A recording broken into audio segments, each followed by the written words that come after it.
Good morning, everyone. My name is Camille Joseph Arlike, and I serve as Chief of Staff, Deputy Mayor for Administration, and Extreme Weather Coordinator for City Hall. I'm joined today by Mayor Eric Adams, NYCEM Commissioner Iskell, representatives from our first responding agencies, and our essential utility providers. We are anticipating high heat, humidity, and potential flash floods to impact our region in the coming days. As we gather to provide updates on our activations and plans, our thoughts and sympathy are with those impacted by the recent flooding in Texas. We extend our deepest condolences to those facing this immense loss. To share more details about our preparations and plans for supporting activation, I will now turn it over to Mayor Eric Adams. Thanks so much, Camille. And I, too, and the entire team here want to send our prayers to those in Texas, particularly you see that the great number of those who were lost were children, and it just really reinforces preparedness, notifications, and how these extreme weather patterns not only could be an inconvenience, but it could also take lives. And we know here, Commissioner Iskell reminds us all the time that extreme heat is the top death-related weather emergency that we have in our city. And so it's our goal is always to prepare New Yorkers, no matter how many times you hear this, we want to create what's called muscle memory so people can know exactly what they have to do when we have to witness this extreme weather pattern.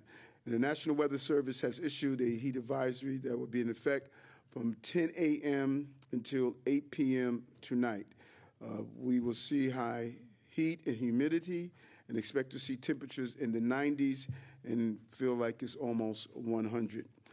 This is some serious heat, and we should take it into precaution and preparation. And the National Weather Service has also placed New York City under a flood watch from 2 p.m. today through 2 a.m. Wednesday. Heavy showers and thunderstorms are expected this afternoon and evening, and we could see rainfall of 1 to 3 inches with high amounts possible in some areas, higher amounts. These storms may produce a torrential downpours leading to flash flooding, and New York City is prepared, and we have activated our flash flood plan, and our emergency crews will be monitoring the situation across the 5 boroughs. And they will be on the lookout to address downed trees and power lines.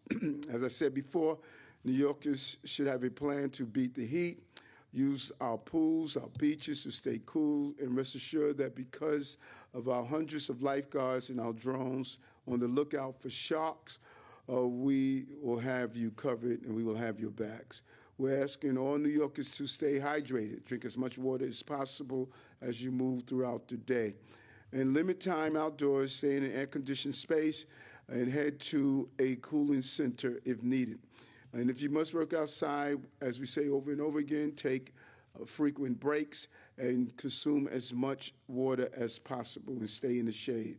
And never leave pets or children in cars. The temperatures inside a car with closed windows can get increasingly high. And as being good New Yorkers, please check on your neighbors, particularly those who are older adults, to make sure that they are doing well.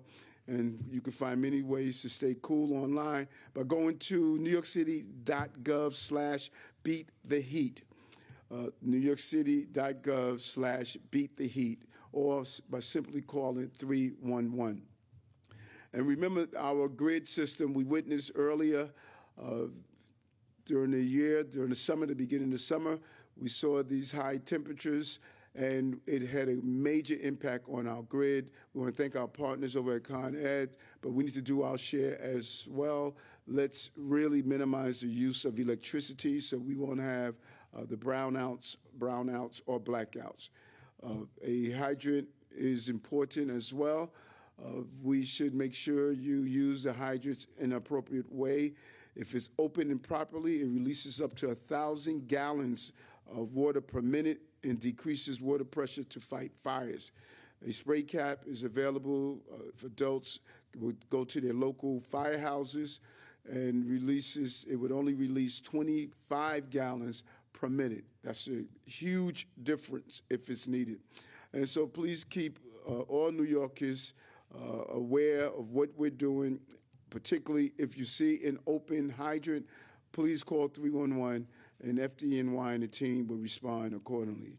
Additionally, stay off the roads this afternoon during the thunderstorm if you can limit your travel.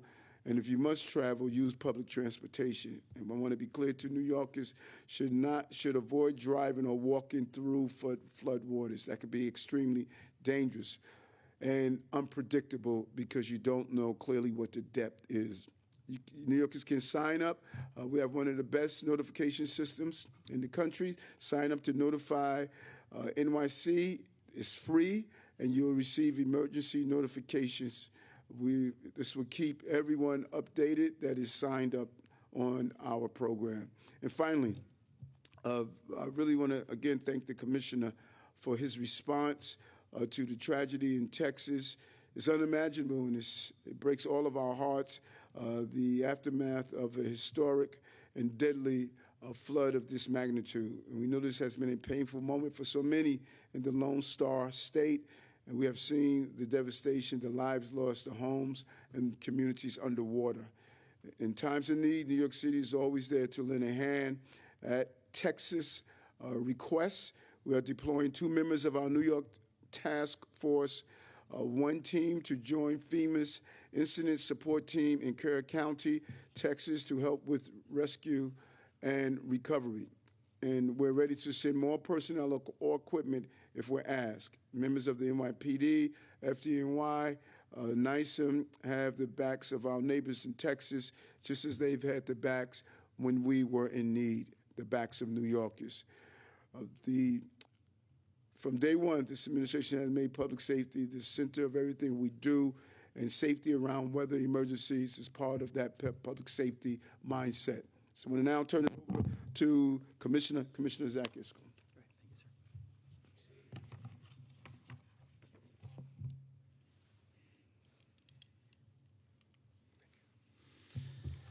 Thank you. First off, as Camille mentioned and the mayor, on behalf of our entire agency in the city, to the people of Texas, the families and friends of loved ones who were lost, the loved ones of those still missing, and to the heroic first responders and public servants on the ground, all of you are in our thoughts and prayers, and we are sending you our love and our support. Whenever something like this happens, regardless of where it is in the country, even internationally, the mayor always reaches out and always has a question, which is, what can we do to help? This is no different. At his urging, we've been in close contact with the state, our colleagues in Texas, in the federal government, looking for ways to support. And as the mayor said, we're currently deploying 2 members of New York Task Force 1 who will be deploying to assist with federal response to the catastrophic flash flooding in Texas. They include Dr. Dario Gonzalez, an FDNY doctor. He will be serving as the deputy medical officer on FEMA's incident support team, and then also Detective Scott Matichuk of the NYPD Special Operations Division. He will be serving as the division group supervisor, coordinating canine search operations for the incident support team. Both are departing this morning for Texas. And they will be assisting with the search and recovery operations down in Texas. And as the mayor said, we're also standing by to provide any additional support that is needed on future deployments. And so New York stands with Texas, as always. Shifting back to New York City, today we face 2 serious weather events, the dangerous heat and the risk of flash flooding later today and tonight. The National Weather Service has issued a heat advisory through 8 p.m. and a flood watch through 2 a.m. We've activated both our flash flood emergency plan and the heat emergency plan. Our priority is to keep New Yorkers safe from extreme heat and possible flooding throughout the afternoon and this evening. There's also high risk for rip currents along our beaches through this evening. The heat index may reach 100 degrees or higher. We're encouraging all New Yorkers to stay in air conditioning. That's the most effective way to stay safe. Even a few hours in a cool space can make a difference. If you do not have air conditioning at home, you can go to a cooling center. You can go to a friend's house. There's a lot of places around the city with air conditioning. You can find out where these are by calling 311 or by going to nyc.gov/beat-the-heat. Some cooling centers accept pets. Service animals are allowed at all cooling centers. We've also been working very closely with our utility partners, Con Edison, PSE&G, and National Grid, joined today by Con Edison's President, Matt Ketchke, and New York National Grid President, Sally Librera. We're asking everyone to help us conserve energy. I know nobody likes to hear it, but set your thermostats to 78 degrees or the highest setting that still feels comfortable. Try and avoid using large appliances during peak heat areas. Use them later tonight when it's cooler. Keep your blinds, shades closed to block the sun. Turn off your lights and electronics when you don't need them. These are really, really critical steps you can take to help us protect the grid. That's important for protecting our critical infrastructure, our nursing homes, our hospitals, our schools, to make sure that we don't have any of those impacts around the city. Taking care of our vulnerables, incredibly important. We have members of MOPD, the Mayor's Office for People with Disabilities, and Department for the Aging are reaching out to their communities. We've also activated a Code Red Level 1 with our Department of Social Services. They will have teams out assisting homeless New Yorkers, getting them out of the heat. If you see somebody in need of assistance, you can always call 311. We're also sharing information with our Summer Youth Rising programs to make sure that children in those programs are safe. Taking care of our vulnerable is always a priority. As the mayor mentioned, if you see open hydrants, please call 311. During the heat emergency a week or so ago, DEP, supported by NYPD, our team, FDNY, was out, believe it or not, shutting down hundreds of hydrants around the city. This is incredibly, incredibly dangerous. It makes it very difficult for our firefighters to fight fires, and it's already extraordinarily difficult for them when you think about wearing all that gear in the high heat. So please help our fire department by calling 311, letting us know where those hydrants are. If you want to open one, as the mayor said, get a spray cap. They're available at all firehouses. At the same time, we're also facing a flood risk today. Heavy rain and thunderstorms are expected this afternoon through early tomorrow morning with up to 2 inches of rain possible. In some areas, rainfall could reach 1 to 2 inches per hour. Some spots may see even more. Flash flooding is possible, especially in low-lying neighborhoods or areas with poor drainage.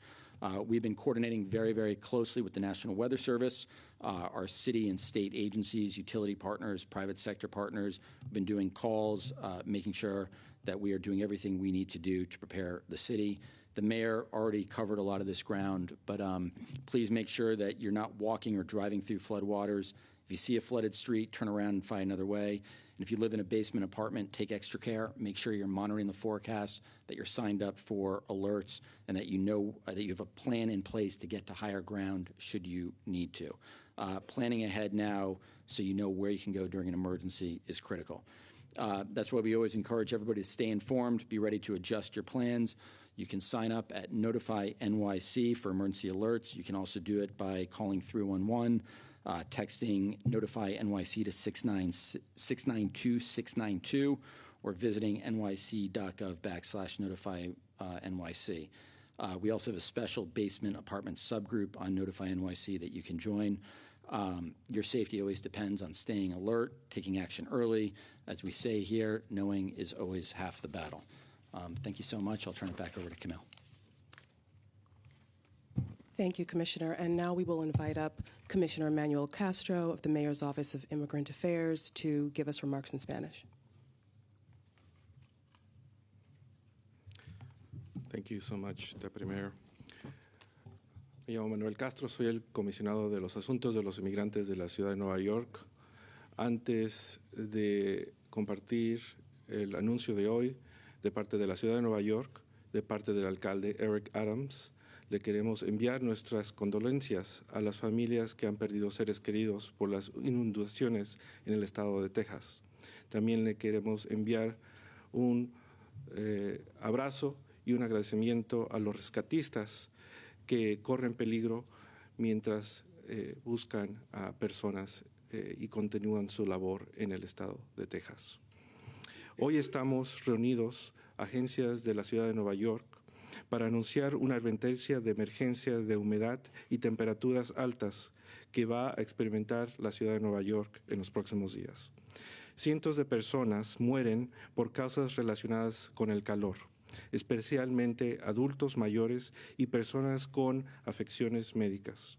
La mayoría de las muertes ocurren en hogares sin aire acondicionado. Nuestro mensaje es urgente. Planifiquen ahora. Si tiene aire acondicionado, úselo cuando haga calor extremo. Prográmelo a baja temperatura, alrededor de 78 grados, para mantener seguro y administrar el consumo de energía. Si no tiene aire acondicionado, conozca sus centros comunitarios donde pueden recibir aire acondicionado. Llame al 311 o visite a nuestra página web para encontrar centros de refrigeración y opciones de refrigeración cercanas usando el buscador en línea actualizado. El Departamento de Manejo de Emergencia de la Ciudad de Nueva York también ha emitido un aviso de viaje para el martes 6 de agosto hasta el miércoles 7 de agosto. El Servicio Nacional de Meteorología ha emitido una alerta de inundación para toda la ciudad que estará vigente desde 2 p.m. de mañana, martes, hasta las 12 p.m. el miércoles. Se urge a los neoyorquinos a suscribirse a alertas meteorológicas de emergencia en Notify NYC, que amplifica todos los avisos de alertas y advertencias del Servicio Nacional Meteorológico. Si tiene alguna duda de la información que ha escuchado hoy o cómo encontrar apoyo, no dude en llamar al 311, donde encontrará información en su idioma. Gracias.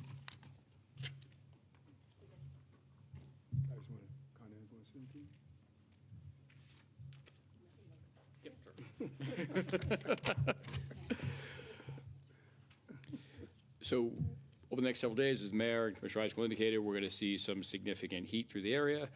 That tends to put more strain on the energy delivery systems, particularly the electric delivery system, which peaks with air conditioning use during the hottest periods of the day. We would ask customers and residents to conserve, particularly during those high load periods. Set your air conditioning for the most comfortable temperature, highest comfortable temperature possible, typically around 78 degrees if that's comfortable for you. Defer the use of high intense energy appliances like dishwashers and washing machines until the evening hours, preferably after 10 o'clock, after peak energy use has kind of peaked and loads start to come down. Our energy delivery systems are exceptionally reliable for New York City, but they tend to be under the most stress during heat waves. We're not susceptible to overhead storms as much as we are as heat waves for underground. If you do have an electric outage, please report that to us. You can do that by going to the website, that's conded.com. You can report an outage and sign up for text alerts on the estimated restoration times. We have extra crews and staff on through the duration of this heat wave to respond as quickly as possible to any customer outages that we occur, and we'll be in close communication with the New York City Office of Emergency Management to address any problems that come up. Thank you. Good to see you. Have a couple questions on this. Chris? Thank you. Good being able to ask you a question, Mr. Mayor. Thank you. I absolutely do. The commissioner mentioned, you can go to a friend's house if it's too hot and you don't have AC at home, but is the city opening up any new cooling centers, like deploying additional cooling center resources? And maybe a question for you as well, Commissioner. The cuts to FEMA and other weather emergency agencies, how do cuts like that impact preparations for an emergency like this? Like what we're seeing today? Yeah, so the budget is still being negotiated. So on the second question, I think we're actually have to see what actually happens with the budget for FEMA, some of the grant programs. Certainly we as a city have been doing a lot of work advocating for our needs, but also the needs across the country for mitigation funding, resources to enable response. In terms of cooling centers, as I mentioned in my remarks, our cooling centers are open today. New Yorkers can find out where their local cooling center is by going to nyc.gov/beat the heat. I can get you a specific count of how many are open today after the conference. But no additional cooling centers being open? Just What do you mean by additional cooling centers? because there's always cooling centers operating in the city during the summer, right? I'm just wondering, during an extreme weather emergency like this, are there additional resources being deployed? The resources are the cooling centers that we are opening up, right? So there are cooling centers that are available at, older adult centers, libraries across the city as well. And there should be, how many, do we have an exact count? Sorry? So we have 540 cooling centers open across the city. People can find out where they are by going to nyc.gov/beattheheat. I wanted to ask, I don't see any from the Parks Department here, correct me if I'm wrong, but The Parks Department's here. Okay, I'm so sorry, because I didn't speak. So is there the heat emergency activated where they keep lifeguards up near the shore, but not there? And will pool hours be extended? Thank you. It's a great question. Pool hours are extended today until 8 p.m. Yes.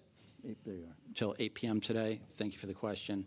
And then, yes, we have the task force that's out there till 8 p.m., but beaches are closed at 6 p.m. Because this weekend there were people in the ocean for hours after. Would there ever be a possibility in another heat wave or a high heat day like we have today that we would extend them on the beaches as well? Thank you for the question.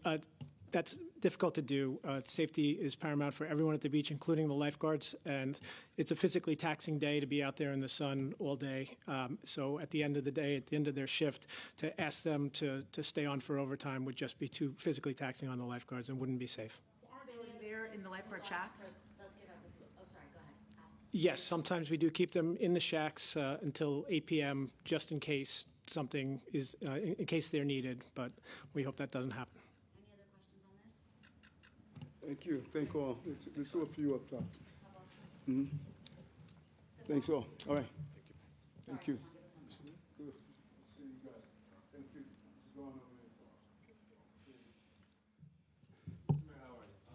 Yes, how are you? Off topic. Zoran Mandani said that if he were mayor, he would arrest Prime Minister Netanyahu if he visited New York City. How do you respond to that? It's inappropriate. New York is a very unique city. We have the United Nations here, and we always want to send the symbol that no matter what happens globally, this is a place where you have a level of comfort that you can articulate these complex global conversations. I'm not quite sure what his fixation is with Israel, but to make a comment like that to an elected leader or a leader of a country, it's just inappropriate. This is the United Nations is here, and we have always had the symbol, particularly in the role of the mayor, that we are going to treat people in a humane manner, and I don't quite understand why he would make that comment. Can I follow up with the mayor's Yes. question? Walden says that they should do a poll. Whoever wins should run. How do you respond to that? We have looked at these polls. There was a poll that showed Andrew up 32 points, and I think that even his spokesperson stated the day before the election that he was up 10 points, and we know that he was down by 12 points. A poll was taken on primary day, and that primary day poll stated that Zoran will represent the Democratic primary, the Democratic Party, and now we are going to hit the ground running and to make some type of deal of that nature with, particularly with Andrew, who created these problems we're facing, from bail reform to closing psychiatric centers to 15,000 our loved ones dying in nursing homes, to the Advantage program that led to the high homelessness issue that we're facing, the cannabis law, 1,400 shops we've had to close. We spent 3.5 years fixing the mess that was created. And so I think that the new voters and those who are going to be activated with the energy I'm seeing on both ends, I've said to you guys and ladies over and over again, this is going to be the most exciting race probably in the history of this city. Many of you laughed when I decided to do an independent line, but Cuomo followed. Zoran is going to be on the independent line. So either you guys are no longer laughing or you realize that I know how to run a race. The only person that won a mayoral race that's in this race is Mayor Adams. We're going to continue the success that we've done around safety, affordability, and revitalizing our economy. And I'm excited about getting back and talking. And by the way, the primary was, 2 weeks ago? Where has Andrew been? It seemed like he's using the same method he did during the primary. Have you seen him? Have any of you interviewed him? Have any of you seen him? Have any of you seen him or interviewed him or communicated with him? No, I haven't. And so I know what it takes. You got to get out among New Yorkers, and that's what I do. Last one, Kelly. Hi, Mr. Mayor. What's up, Kelly? I'm good. I wanted to ask you about the amicus brief that was filed for the student that was detained on July 4th when he went to a mandatory immigration hearing. Yes. In that brief that you sent out, the press release, you mentioned that this types of deportations and detentions are making the city less safe for immigrant New Yorkers. Are you saying that the president's policies are making it less safe? And then just quickly, Andrew Cuomo called you, or his campaign called you unelectable yesterday. I wanted to get your reaction to that. Well, one thing we know who was unelectable is who lost by 12 points on election day. That's a fact, not the opinions. And what has never been talked about that we need to talk about, Andrew's assault on black electeds. He did it to Carl McCall. He ran on the liberal line with Carl McCall and stayed on the ballot. Carl was running to be the first black governor in the state of New York. Andrew sabotaged that. He did it to Charlie King. Charlie King was running to be the attorney general. He raised $5 million. He was one of the leading candidates. Andrew decided to get in the race and sabotage it. He did it to Keith Wright. Keith Wright was running to be the Assembly Speaker, the first black Assembly Speaker. He put up a white candidate and supported it to run against him. He did it to David Paterson. He wanted to be governor so bad that there are many things that he did to David Paterson that didn't allow David Paterson to run for re-election. And I was part of those conversations and hearing what happened. Now he's trying to do it to me. His disrespect for black electeds. I'm the sitting mayor of New York, the sitting mayor, second black mayor in the history. For him to arrogantly believe, because he abandoned his obligation and responsibility as the governor of New York and stepped down, that I'm going to step aside, that is just the highest level of arrogance I've ever imagined. That is his belief when it comes down to black elected officials. And I say it over and over again, others may run, but I'm from Brownsville. Never run, never will. And then on the person that was, on the student that was detained, you put that amicus brief out. I made it clear over and over again that we signed up thousands of migrants and asylum seekers to follow the process. I advocated under President Biden to look at the temporary protective status because I believe a pathway to citizenship is the best thing you can do for immigrants, migrants, and asylum seekers. In addition to showing the humane treatment of 237,000 migrants and asylum seekers, we also place them on a pathway for work, a pathway for citizenship, a pathway to start the process. And part of that process is going to court. And people need to feel comfortable about going to court. I don't want migrants, asylum seekers, and undocumented people to feel as though they can't call the police when they need them, they can't go to the hospitals, they can't send their children to schools, they can't go to their houses of worship. I want them to know if you follow the process, the hardworking, documented and undocumented residents of the city should believe that they can use our court system. And I believe that's the wrong thing to do by not allowing them to use the court system. And we made it clear over and over again. There are places where we're going to disagree with this administration, and there's places we're going to agree, like lifting the stop work order that allowed us to do the multi-billion-dollar wind project in Sunset Park. Where we disagree, I'm going to share it, and we're going to use the judicial system to express that.